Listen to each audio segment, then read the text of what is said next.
So we are live. I'll just do a quick intro before you start. Chibuzo, confirm you can share your screen. So, hi guys. If you're here already, this is class 5, and you have your facilitator here, Chibuzo by name. Chibuzo is our lead SEO guy at Social Ladder. So you guys are going to learn a whole lot from him as regards this class. So I think we're diving into SEO properly. So I expect everybody to kind of take this class serious. This class is serious because it would actually determine what your future in content writing and content development will be. So yeah, over to you, Chibuzo.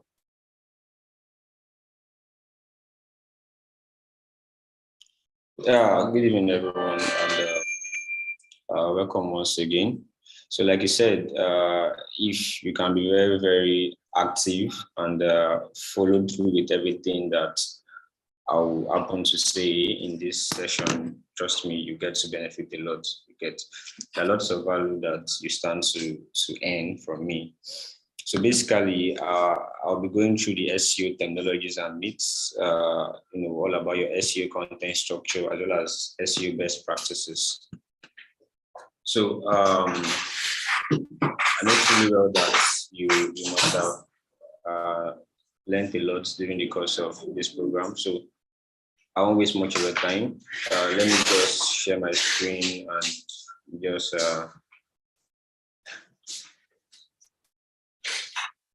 so we can get started.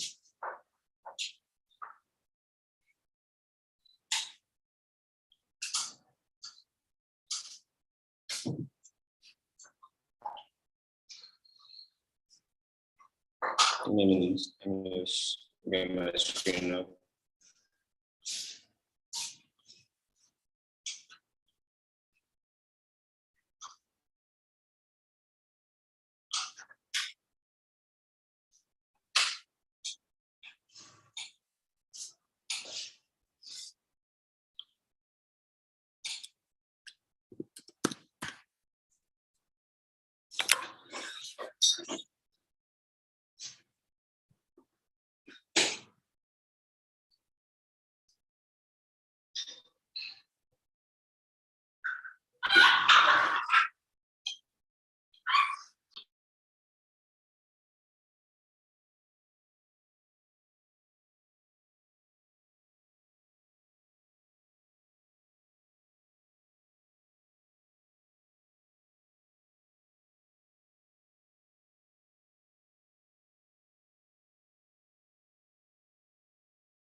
So guys, I think Chibuzo has a little bit of network challenge, but I think he's trying to sort it out.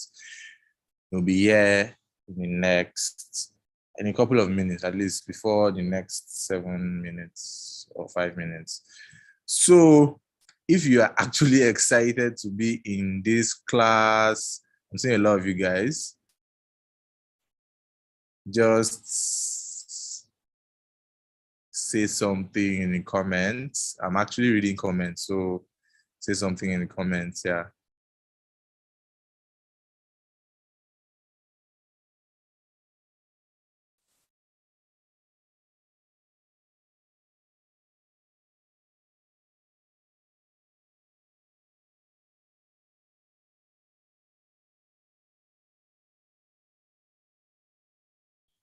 Okay, so I think he's here. So, Chibuzo, go ahead. So yeah, let me share my screen. Yeah, I hope you can see my screen.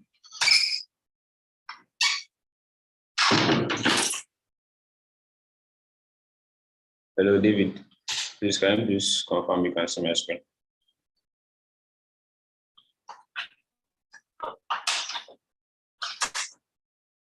Hello.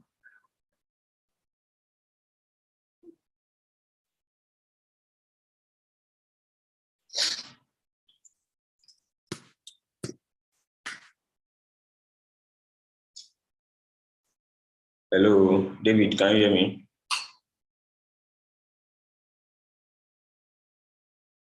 Yes, I can hear you. I can hear you. Any challenge? Yeah, I'm just asking if you can see my screen. So Yeah, sure. We can see your screen. okay, so I'll be going through the SEO terminologies and myths, SEO content structure, and content creation best practices. So with this, let me just get a blank Google Docs so I can actually demonstrate everything for you to see. So what do you mean by SEO terminologies and myths? There are various SEO terminologies which you might have come across along the way. And let me just list some of them.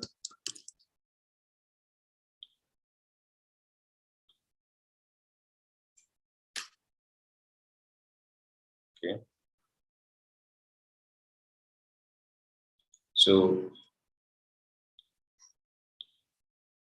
we have the SF, we have the DA, the DR, the KD, the SEO KD. We have the referral domain, which is also called linking domain. Okay, we also have the PA. We have what they call backlinks. We have what they call local SEO. So these are just terminologies. We have what they call page. So this will actually give birth to other terminologies as we go on. So let me just quickly run through all this, and I'll really be happy if you can just jot this stuff down. So what is SF? SF simply means search features, and there are lots of search features, lots and lots of search features. Search features includes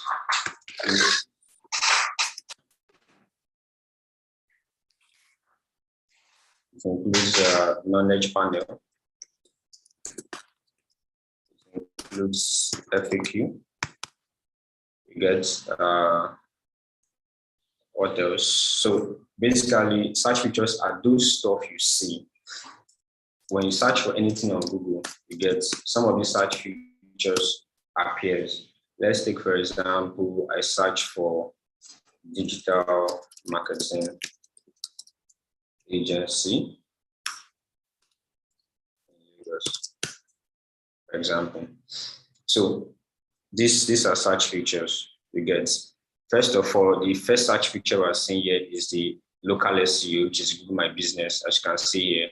Because I search for a keyword that is business related, location related, you get. So Google shows me the very first search feature, even before your normal search results. It shows me this. So a lot of people are saying they can't see your screen clearly. So you might want to try zooming it in. I don't know how you're going to do that, but try zooming it in for the purpose of those who can't see it. Okay. If that's probably from the browser there, just on the top. Let me know if it's okay now. Let me know if it's okay now. Just something.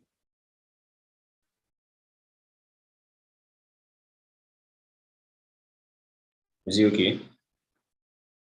A bit more.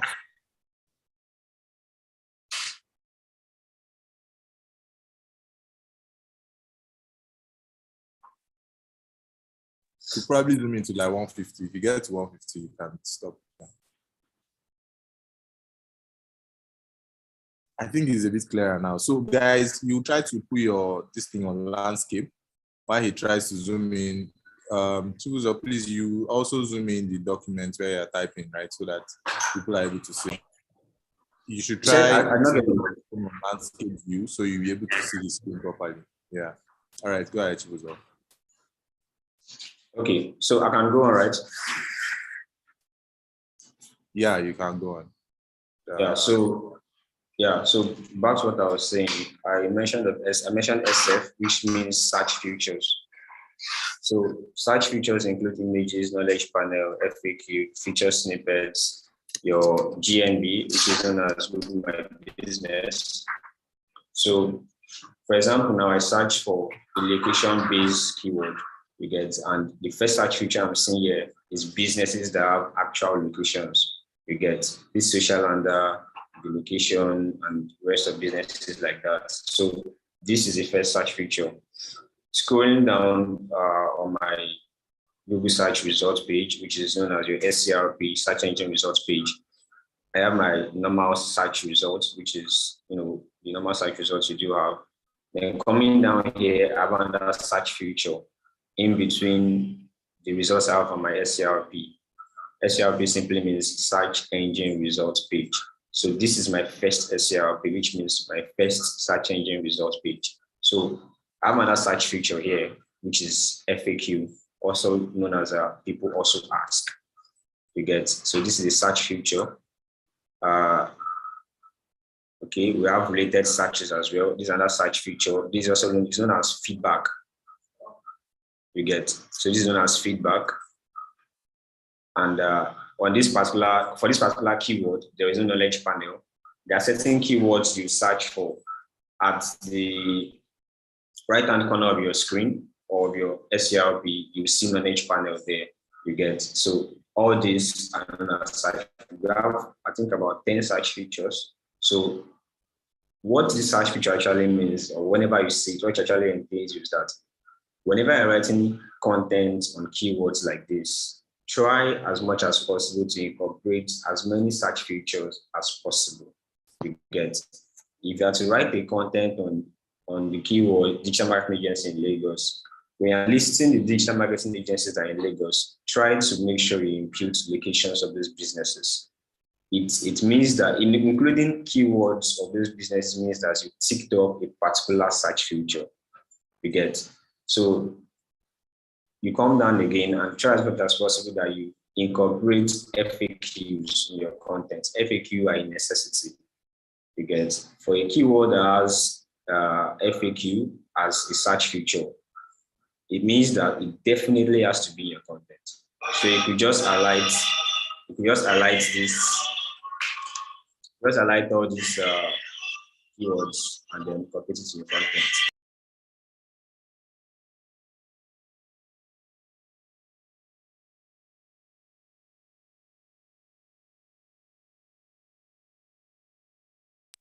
So, sorry, my mic was mixed there. So, incorporate all these FAQs in your content, you get, and then try as much as possible to put images in your content. Images are also a necessity, you get. So, that's for search feature. That's actually for search features. Another thing we have there is the DA. DA is also a very prominent SEO terminology, a very prominent one. DA simply means domain authority. You get, so what is domain authority? So domain authority is simply how powerful the site is. You get, how powerful your site is. So for me, I'm using several tools on my SERP. So if you look at my own SERP, you notice that the search results are giving numbers. If you look at this side, they're actually giving numbers 1, 2, and 3. If you are searching for this exact keyword I'm searching for, your search engine results page might not be like this. So if you look at under this search results, let's take a look at clutch.co, for example. If you look under clutch.co, you notice there's something here, which is domain authority. You get, and it's 68. So This 68 means that it's actually on the domain authority on a scale of 100, 1 to 100. You get, so the higher it is, the more powerful your site is. That's what it simply means. So big sites like let's say your Vanguard, your Punch, and the rest of them, the domain authority are usually very, very, very high, which is why when you search for anything that happens related to those websites, they appear first before other websites. You get, so Google takes into consideration how high your domain authority is before giving you the opportunity to appear on this very first page. So the higher your domain authority, the higher you get to appear on the SERP. Another factor of high domain authority is that it shows how big you are in the industry. You get it, because this is not something that happens overnight. Domain authority are a testimony of how far you've been in that industry. You get, so why domain rating, similar to domain authority, domain rating is just like the domain authority. The only difference between the two of them is that Moz, which is a very prominent SEO firm, uses domain authority, whereas Href, which is also a very prominent SEO firm in the industry, uses the terminology domain rating. They actually connote the same thing. This one just calls domain authority, this one calls domain rating. You get, so they're actually the same thing. So how do these sites get this level of domain authority and domain rating? How do they get it? The question is very simple. So these domain authority and domain rating are votes. Just see it as votes. You get, just see it as votes. Let's take, for instance, the presidential election, for example, which is coming up 2023 in Nigeria, for those of you that are not in Nigeria. So let's take, for example, that presidential election. We have top runners, which is your APC, your PDP, and your Labour Party. You get, so these guys are contest for election, right? And what do they need to win the election? Votes. You get, I'm trying to explain what domain authority and domain rating means now. So just try to follow me. So these guys contest for election, they need votes to win the election. So let's say Labour Party candidates gets 1 million votes, PDP candidates gets 500,000 votes, and the APC candidate gets 100,000 votes. Who wins the election? The one with the 1 million votes, right? So that's exactly how it is here. The more votes you get, the higher your domain authority. And when it comes to SEO, these votes actually come from other websites. Unlike I use election as an example. Those votes come from those that have their PPC and all that. In the SEO industry, these votes comes from other websites. You get, so when another website inserts your own website link to their content, automatically they've given you a vote. They've linked to your site, and by doing so, they help increase your domain authority or your domain rating.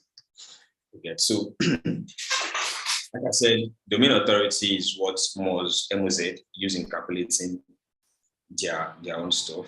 Why domain rating is what Href use. So why for most sites you get to see that the numbers are different. For example, now Clutch.co, we're having 68 here, and domain rating is 89. You can see this domain rating and this domain authority. So the reason why these are different is that Moz uses the domain authority of the site that is linking to you to calculate your own domain authority. Whereas Href uses the page authority of that site that is linking to you. So this is how it is. Let's say, let me use, which name should I use? Okay, let me use Vanessa, for example. Let's say Vanessa has a website and it's called vanessa.com. And then Bella has a website and it's called bella.com. If Bella writes a content and adds vanessa.com in his own content, he has automatically given Vanessa a link. In other terms, a vote. So the domain authority of vanessa.com is going to increase. You get, so that's just basically it. Domain authority and domain rating. I hope that's actually very clear. I know it's going to be very clear because I think I've done justice to that. So let's move on another SEO terminologies. So we have KD. So what does KD actually mean? KD simply means keyword density. So what is keyword density? Now, you write the content, right? You are given a keyword to write the content. You don't just put the title of your, okay, use your keyword as a title and that's it. For some people, you see them, okay, I want you to write on this keyword, digital marketing agency in Lagos. And they just come, and the title is going to be top 10 digital marketing agency in Lagos. And they write and write and write 3,000 words content, 4,000 words. But you will never find that keyword in their content. Never. They're writing top 10 digital marketing agency in Lagos. Number one, social lander. They write about social lander. Number two, they write about the company. But the keyword which I want them to target on that content, it's not in the body of the content. It's just at the title. You get, that is very, very bad. It's very bad. So that's where keyword density comes into play. So keyword density simply means how many times your keyword appears in your content divided by the total word count. What I'm trying to say is this: number of times keyword appears in your content divided by total word count times 100. We get, so this is how you calculate it. So let me just illustrate this. Let's say I have a content, it's a 2,000 word content, and my keyword appears 10 times, for example. So let me take it again. I have a content, it's 2,000 word content, and my keyword is appearing 10 times. How do I calculate my keyword density? Let me use my calculator to just illustrate that.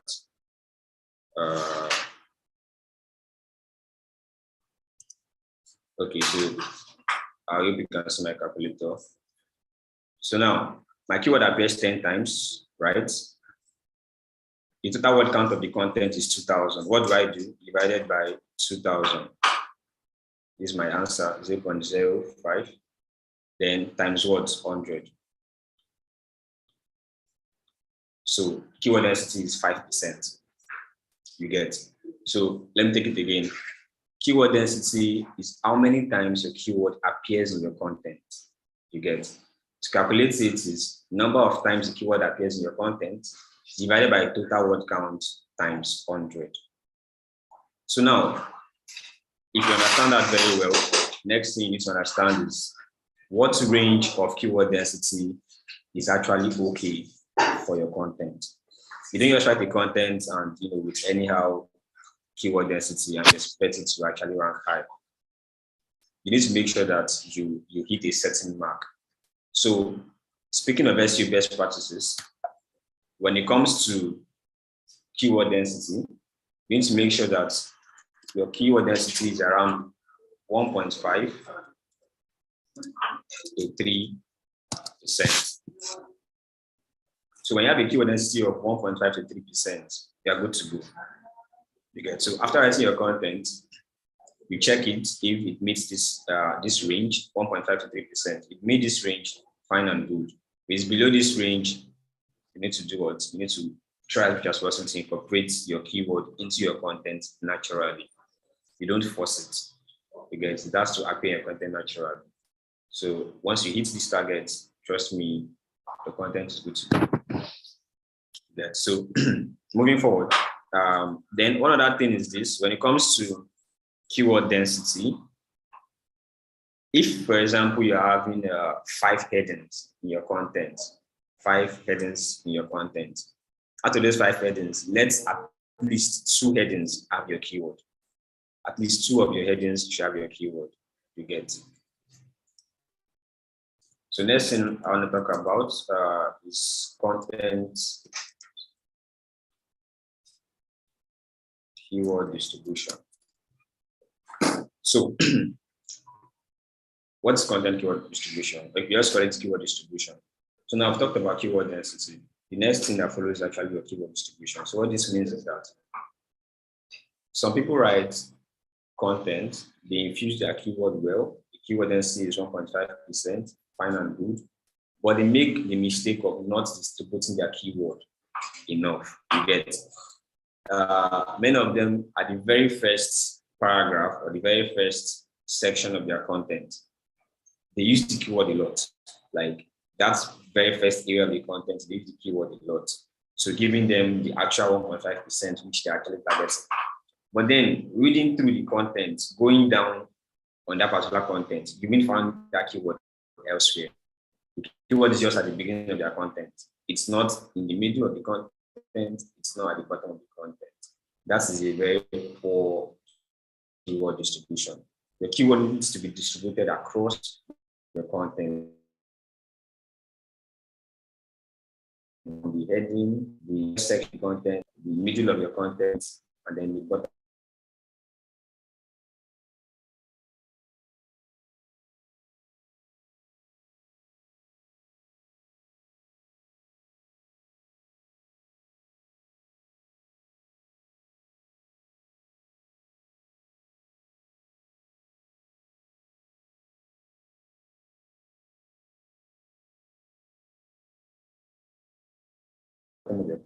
What is across.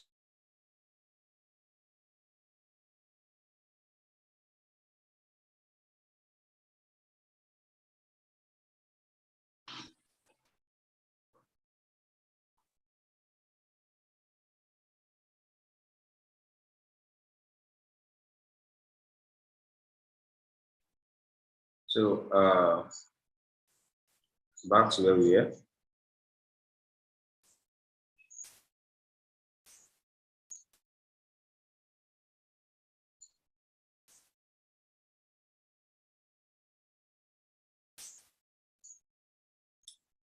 So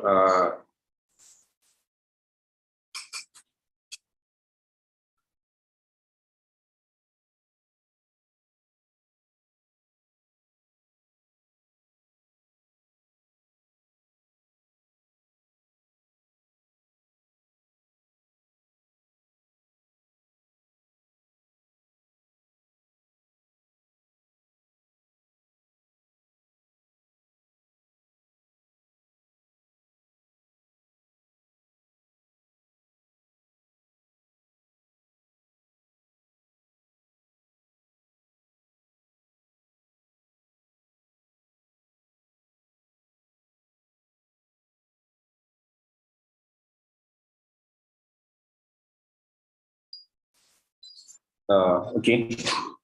Now sorry about the lag. So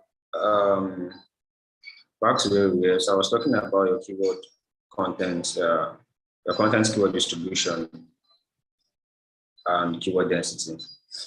So like I said, having a content with keyword density, sorry, please David, confirm you can actually see my screen.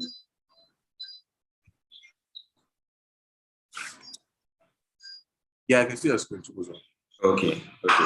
So when you're having a content with keyword density above 3%, and then poor keyword distribution, you are doing what we call keyword cannibalization or keyword stuffing, because it's above the range that is acceptable. You get. So these are actually best practices that you need to take into consideration whenever you're writing your content, whenever you're creating your content.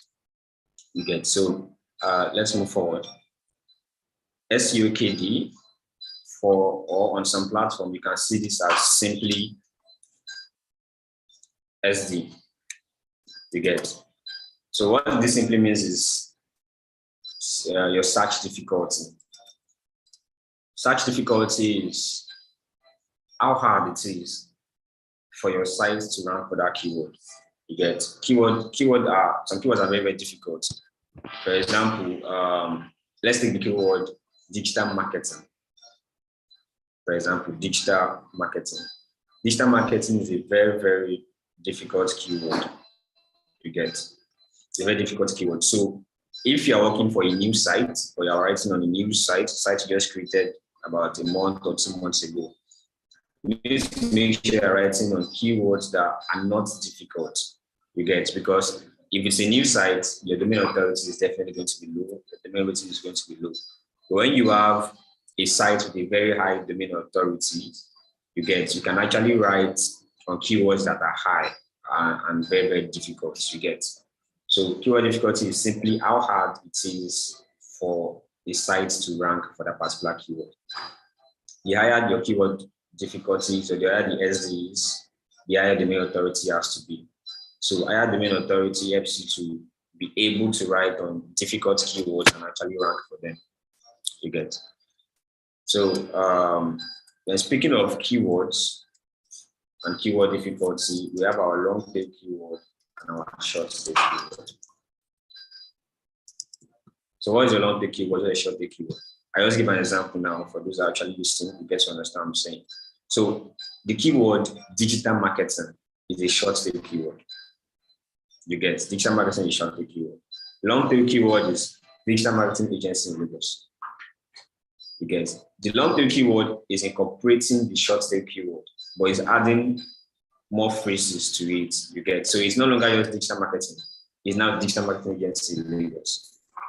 If I search for digital marketing, the results I will see will be different from the result I will see when I search for digital marketing agency in Lagos. Let's just do that for everyone to see. So this is digital marketing agency in Lagos. Just take a glance of the search results. And now let's just search for digital marketing agency. So digital marketing. So search for digital marketing, you can see the results is different. You can see what I'm seeing on my SEO is actually different. If you search it on your phone, or your web, or your laptop, it's going to be the same thing. So search results for digital marketing and search results for digital marketing agency in Lagos, they're totally different. Although that keyword is inside the two of them, digital marketing inside the two of them, but my search results is different. This is simply what your short tail keyword and long tail keyword is all about. So if it's a new website that was created probably a month, 2 months, 3 months ago, focus on just long tail keywords.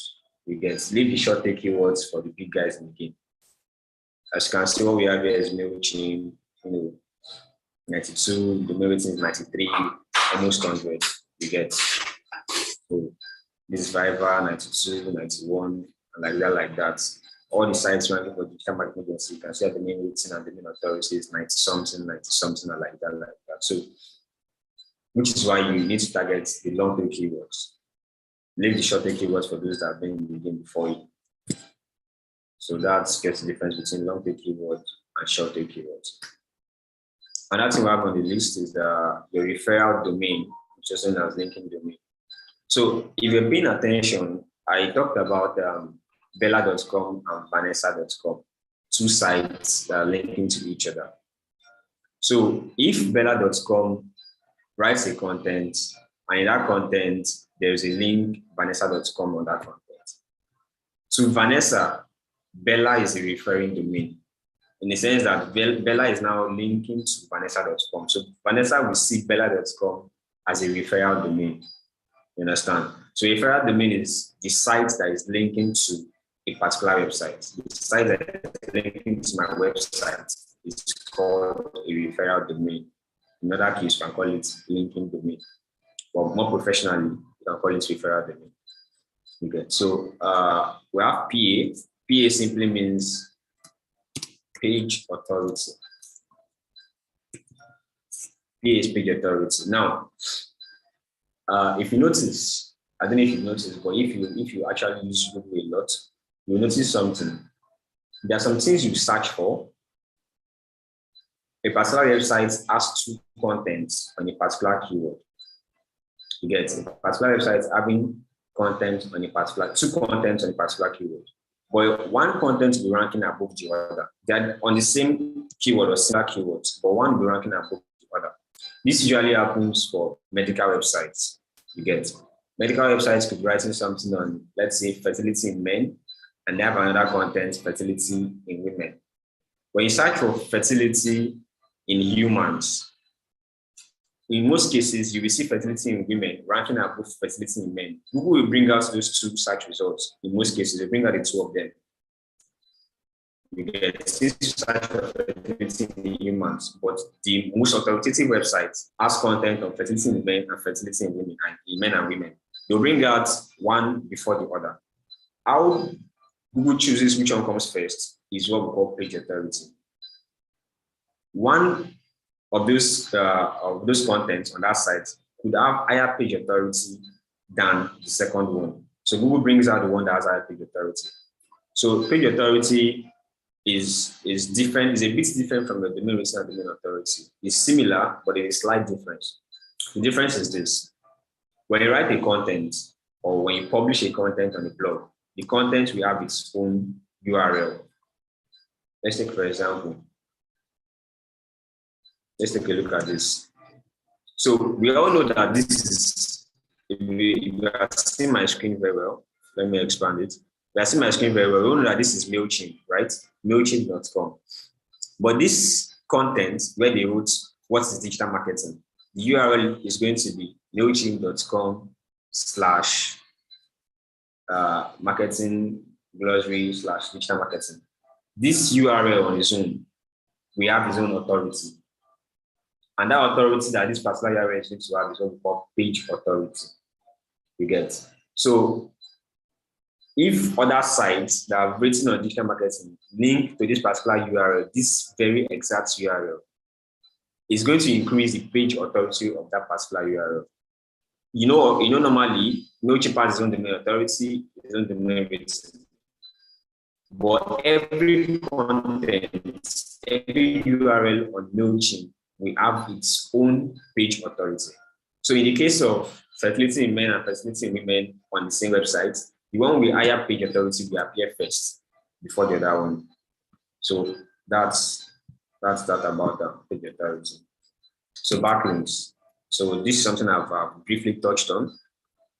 So what are backlinks? Let me just rephrase it and let me just call it votes.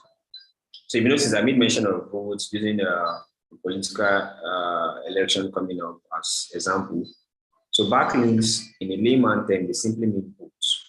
So these are links from other sites coming to your site. Any link coming from any other site apart from coming to your site from other sites are generally called backlinks. You get, in other terms, votes. See it as everybody linking to you, everybody voting for you to, increase your domain rating and domain authority. You get. So that's about backlinks. It's just a terminology you use to classify links that are linking to your website. So we have local SEO. Local SEO is your GMB, Google My Business. So if you notice, when I search for digital marketing agency in Lagos, you could see the search results. We're having businesses appear first. So the reason why these businesses are appearing first is because they've done a great deal of local SEO. They've positioned their business in their locality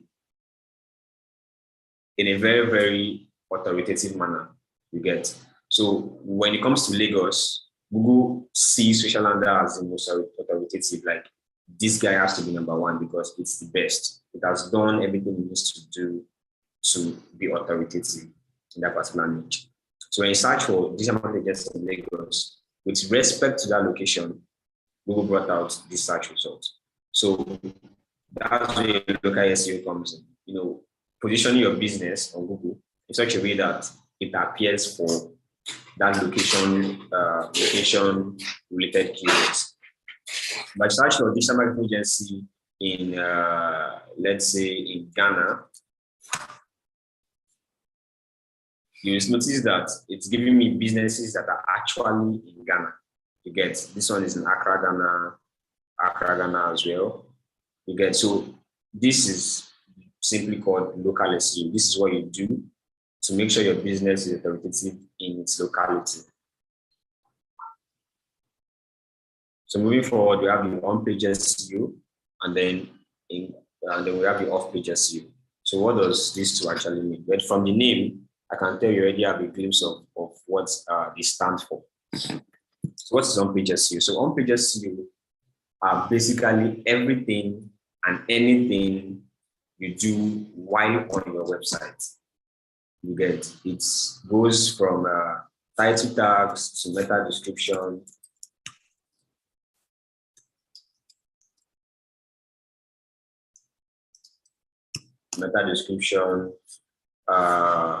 your alt text, and the rest of them like that. So everything you do while on the website, every single thing you do while on the website is, with respect to SEO, is called on-page SEO. You get why on-page SEO has to do with everything you do outside of your website. Is on-page SEO. For example, creating backlinks to your site is off-page SEO. You get that's off-page SEO. On-page SEO is editing stuff, creating and publishing your content. Those are all on-page SEO. So these terminologies are actually the major terminologies you need to know when it comes to SEO and content creation. If you can have a very practical grasp of all these terminologies, you have a very good understanding of the SEO myths and terminology. Just try to understand all this practically by probably using them in your day-to-day stuff, or checking websites, getting authority, getting yourself accompanied or getting yourself accustomed to different search features on Google. So whenever you search for something on Google, it's not just going to be normal way you search and you just check what you want. No. Try to familiarize yourself with all these terms I just explained, the FAQ, everything. As a content creator, you need to know this stuff. You need to know your FAQs. You need to know why the site is here and why the site is here, why it's number one and why it's number two. You need to know all this stuff, because when you know all these stuff, it helps you to create content that actually rank. There's a saying that anybody can create content, but not everybody can create content that ranks. I don't know if you understand me. Anybody can create content, but not everybody can create content that ranks. So being able to create content that ranks is knowing these SEO terminologies, knowing this grasp of it, you get to create content that meets those requirements. And this helps you stand out, helps the content stand out. Because imagine searching for something and it's a content that comes out. Just imagine how whoever that wrote this content for MailChimp is going to feel like whenever I search for digital marketing and it's number one there on MailChimp. Put yourself in the person's shoes and imagine the person will feel like seeing his or her content number one on Google. Anywhere you are in the world, you search for digital marketing and you are seeing your content rank number one. There's a different kind of joy that comes with it. So, and the only way to achieve that is trying to practicalize all this and getting a very good grasp of all this. So moving forward, let's talk about your SEO content structure. So you know what and what not you need to do with respect to keyword density and keyword distribution. Then how do you structure your content? That's the question I love answering. So how do you structure your content? So let me just open a new blank Google Docs.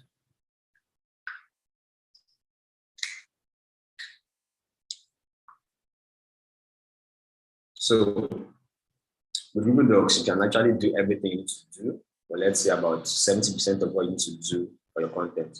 Okay, so SEO structure has to do with your headings. You get how do you put those headings? How do you structure them? How do you tell Google? Because trust me and you know that Google bots don't actually read your content like that. Like they don't read it the way you read the content. You can only direct it to read it the way it's supposed to be. You get, and for you to direct it, you need to structure your content very well. So let's take, for example, let's come under this particular place, this normal text. So if you click on this normal text on Google Docs, you get to see your heading levels. We have the title, the heading 1, the heading 2, and the heading 3. So how do you use this? If you can use these heading tags effectively, you already know how to structure your content very well. You get, let's take, for example, What should I use? Let's say animal kingdom. Let's say lion. Let's say a cow. Get. So now, if you look at these three stuff here, you know that one comes before the other. If you pay good attention, you can already see which one comes before the other one. You get. So my animal kingdom has to be what? Again, 2. Lion has to be, well, lion is a type of animal. It's under my animal kingdom, definitely. So there's no way my lion will be heading 2 as my animal kingdom. It has to be something lesser than animal kingdom. I gave animal kingdom heading 2, right? So lion has to be what? Heading 3. And then we have cob. Definitely, cob is baby lion. It still comes under lion itself. So what does it do? I give it what? Heading 4. So if you look at this, my left-hand side here, on Google Docs, you notice the way it's been aligned. Look at the outline. Look at it, it's been aligned. My heading 2, starting here, lion, which is my heading 3, goes inside a bit, and then my heading 4 goes further inside. So this is actually how you structure your content. The heading that is housing other headings has to be given your heading 2 tag. The one coming after it, the heading 3 tag, and like that, you get. So knowing how to use these headings appropriately helps you structure your content very, very well, you get. And you need to notice that I did not use heading 1 tag, neither did I use title tag. So title tag and heading 1 tag are the same thing. Title is heading 1 tag. They are both the same thing. And you can only have 1 heading 1 tag on your content. You can't have 2 heading 1 tag on your content. Having 2 heading 1 tag on your content is totally wrong. It's a bad SEO practice. You don't do it. You don't even try to do it. You get. Try and make sure that your content has just 1 heading 1 tag, which is just your title, your major title, your main title of the content. You get. So basically, that's the major things you need to know about SEO structure. Basically, your content structure. But that thing that comes into play is your image arrangements and your alt text. You get. This one comes into play when you're actually working on the CMS, which is the content management system. Let's take, for example, your WordPress, your Drupal, your Joomla, and the rest of them like that. So basically, when you're writing your content, the major thing you need to put into consideration to make sure that it is well structured is your heading tags. Use your heading tags appropriately. You get. So if, for example, I want to start another fresh heading, I'm done with talking about this guy. I don't talk about frequently asked questions on animal kingdom. You'll say, okay, this is another section of my content. You get, it's a different section entirely. So I need to give this guy a word. I need to give it an heading 2 tag. It's a different section entirely. You get, it's not under the cob or the lion or whatever. It's a totally different section of my content. So I need to give it an heading 2 tag. After writing my FAQs and all that, and also, conclude, maybe conclusion or final thoughts, I need to use my word again. I need to use my heading 2 tag because this is another section of my content. It's a concluding section of my content. So I'm using my heading 2 tags. Okay, so you need to know when to use heading 2, your heading 3, your heading 4 tags. You can use this tag and know when to use this tag. Well, you are good to go.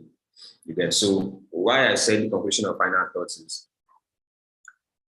conclusion. You can use it for virtually almost any type of content you are concluding. Final thoughts, use it when you're actually writing a review kind of content. Writing a review kind of content, let's say you're saying something like let's say ultimate review about iPhone 14 Pro Max, for example. There's a review about iPhone 14 Pro Max. Your concluding word or your concluding phrase you use is called final thoughts. You don't use conclusion for something like that. Whenever it's a review kind of content, you use final thoughts because that content is simply you telling people what you think about iPhone 14 Pro Max. It's a review content. You're telling your audience what you personally feel about it. You get, so use your final thoughts as the concluding phrase instead of conclusion. Conclusion is used for other types of content. Let's say the normal listicles that's not review. Whenever it's a review content, use final thoughts. You get. Then if it's a review content that has to do with somebody putting in money somewhere or losing money or stuff like that, make sure that you use what we call disclaimer at the end of it. So Google takes into consideration all this stuff. The disclaimer, very, very important. So if you notice, even Binance itself, if you check their content, some of their blog posts whereby they talk about investing, at the bottom of their content or somewhere around the content, they will say something like, this is not a financial advice. This is them simply telling you that any action you take after reading this content is solely on you and not on us. So when Google bots crawl your content and they see disclaimers and all that, it's actually a good signal because you're trying to let your audience know that they have the final say. You are not persuading or compelling them to take action based on your own thoughts around that particular topic. By telling them that I am just giving you my own opinion on this particular content. So you make your final decision. You get. So this is actually very nice, incorporating this in your content whenever you're writing review kind of content. So Google takes into consideration all this stuff. You get. Before you write a content that has to do with losing money or investing money, and you don't put disclaimer, you need to make sure that you're very authoritative in that particular niche, like extremely authoritative. For example, you're running an health website and you're not putting disclaimer. If it's a new website, you won't rank for that period, no matter what you do. Even if you build 100 links to that content. If it's in the medical field, write the content that has to do with life and death, and you don't put disclaimer, your content cannot rank, no matter what you do. So you need, unless you're authoritative. So you need to make sure you put disclaimer, letting Google and your audience know that you have the final say, not my thoughts, being the final say. Again, so that's basically it on your content structure. I've talked about your SEO best practices. I've talked about your keyword density and your SEO terminologies. So I don't know, David. David, are you there?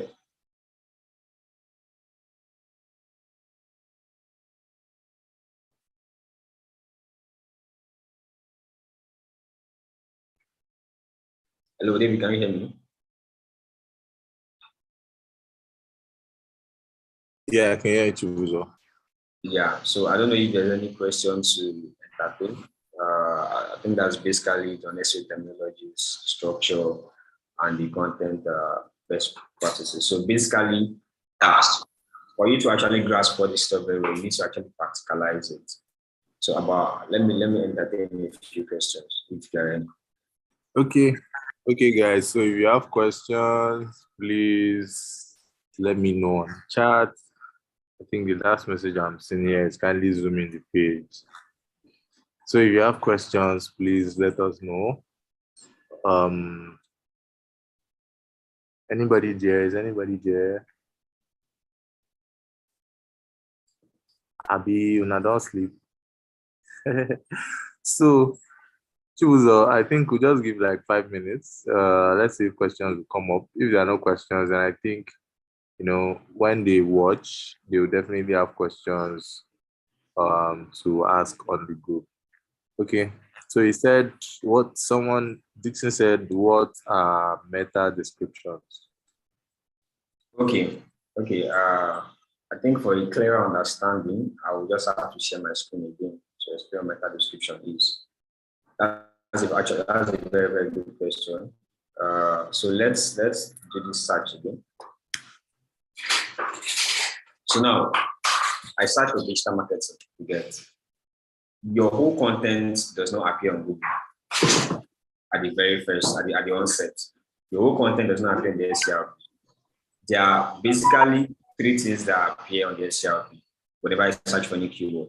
And those three things are the URL, which you see, the title, which is your H1 or title tag, and then the meta description. These three things are the only thing you see whenever you search for any keyword. You get. So, and these three things contribute to you appearing or your content appearing on SERP. So SER, this is meta description. This stuff you're seeing beneath here is a meta description. So meta description is simply a concise sentence, just one sentence, a concise sentence that has your keyword inside of it. So it's best it has your keyword and your keyword variation.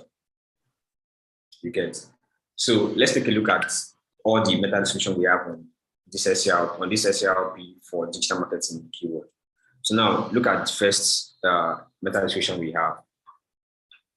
On that MailChimp, we have digital marketing, also called online marketing, is the promotion of brands to connect with potential customers using the internet and other forms of digital, blah, blah, blah.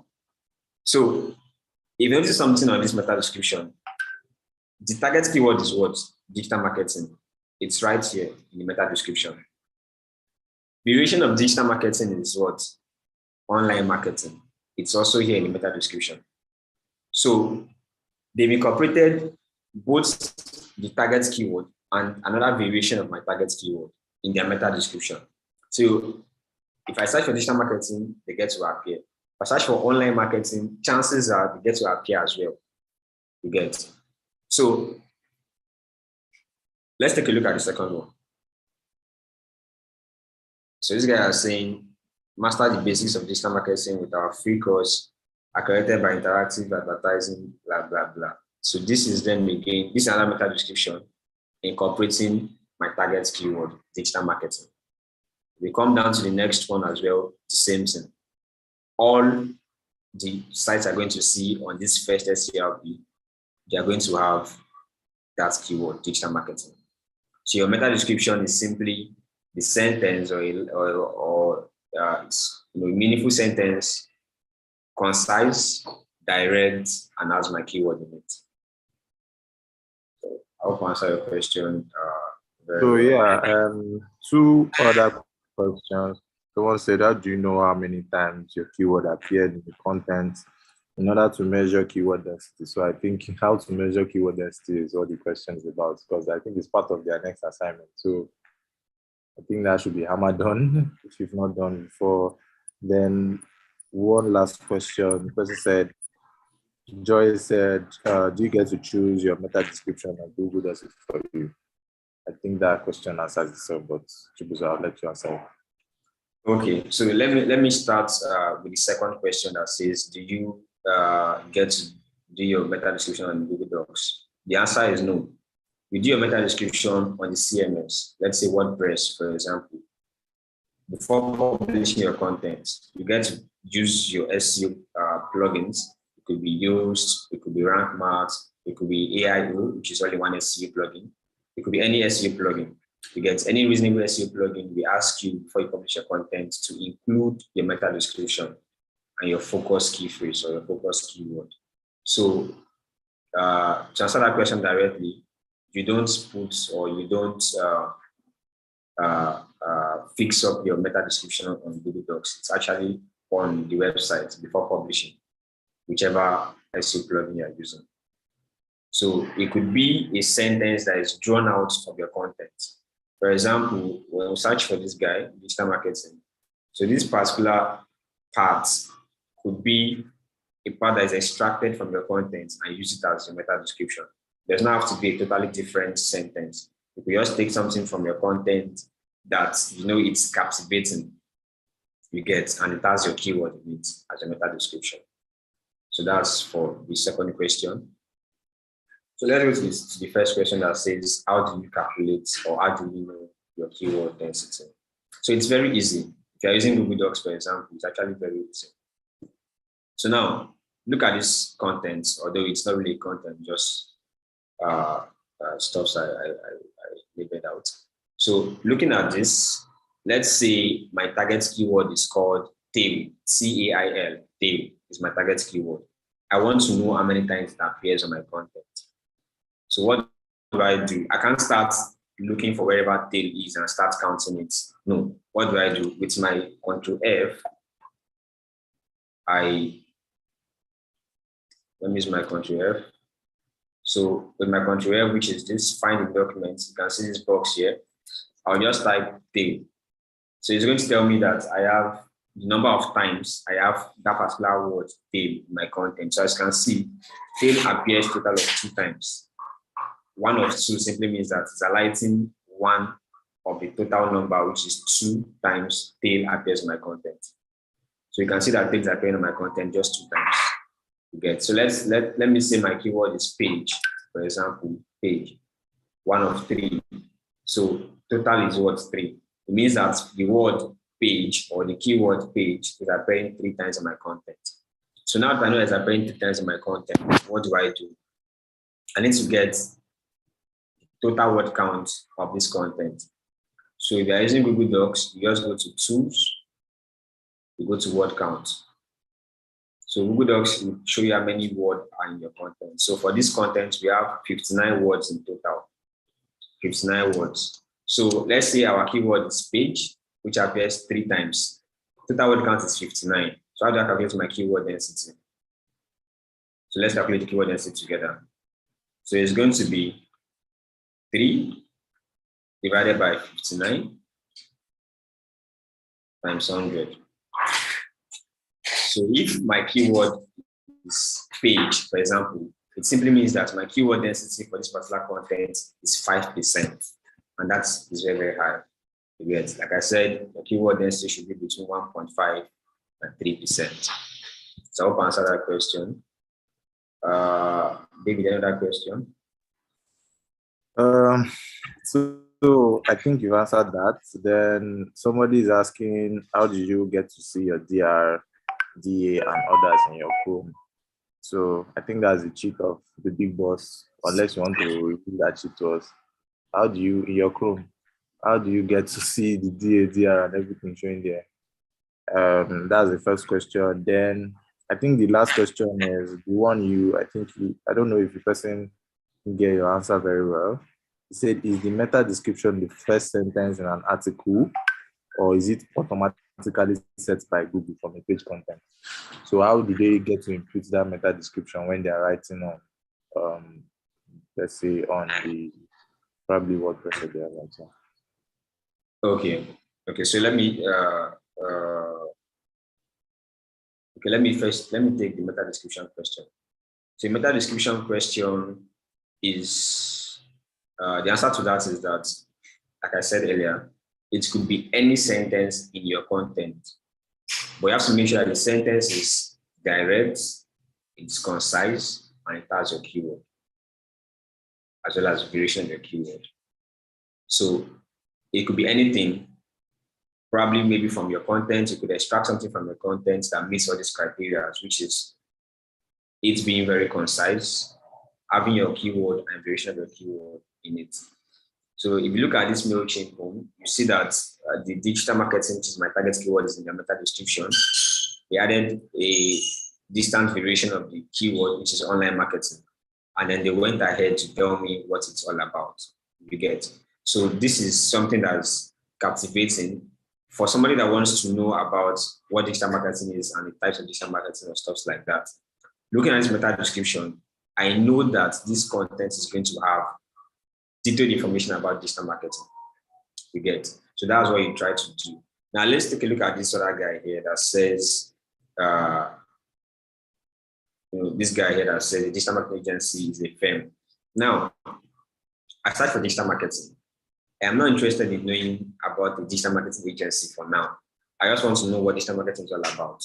You get. So this meta description is not appealing to me. I don't know if you understand. It's not appealing to me at all, because I'm interested in knowing what the digital marketing is not what the digital marketing agency is. So probably after knowing everything under MailChimp about digital marketing, then I can go to read about digital marketing agency under Investopedia. So this meta description is not answering what I actually want to see. You get. So you need to make sure that it has your keyword, follows your search intent, and creation of your keyword, and then very, very concise. So that's it. So yeah, what plugin are you using to get your DA? How does it show in your Chrome? I think that's the last question. So to check. Okay. So to check your DA and your DL, actually use premium tools to check this stuff. You get, but Ahrefs has gone out of their way to create a tool you can use to check it for free. You get, so let's say what you do, you just search for free Ahrefs or free backlink checker. So in search for free backlink checker, you get to see lots of backlink checkers. There's Moz, there's Ahrefs, and all of them. So I can decide to use Moz. I can decide to use Uber Suggest by Neil Patel. I can decide to use SEOReviewtools.com. So, but let me just use Ahrefs. So when you search for free backlink checker, you have all your free backlink checker tools here. So you can actually check your domain authority for free. So when you click on it, this opens up. What you do is you type in the URL. So let's say sociallambda.com.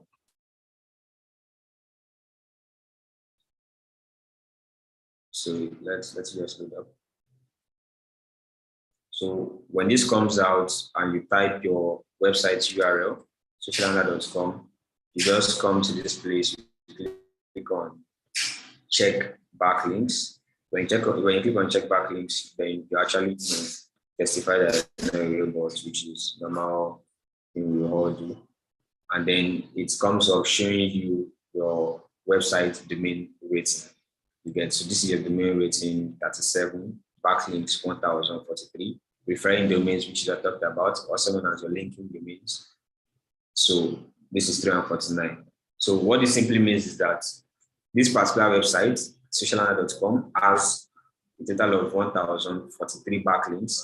And these 1,043 backlinks are coming from a total of 349 websites. So it could be that one website is giving 5 backlinks or 5 votes, or one website is giving 10 votes or thereabouts. But all the backlinks are coming from a total of 349 websites. So that's your referring domain, your backlinks, and your domain rating. So these are actually check it. You can check for any website.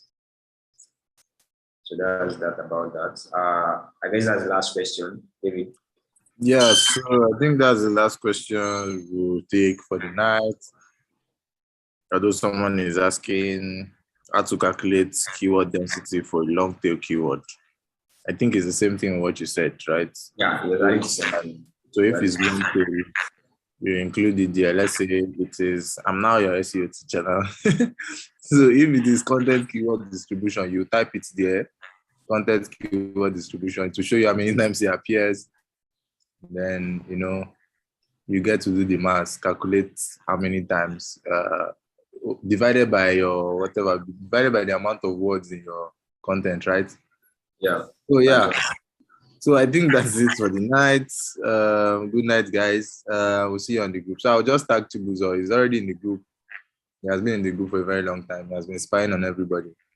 But I'll just tag him there so that if you have further questions, you could just ask him directly. So I think that's it for the night. Good night. Thank you, Chibuzo. Thank you guys for joining. Do have an amazing week ahead. Yeah. Yeah, thank you.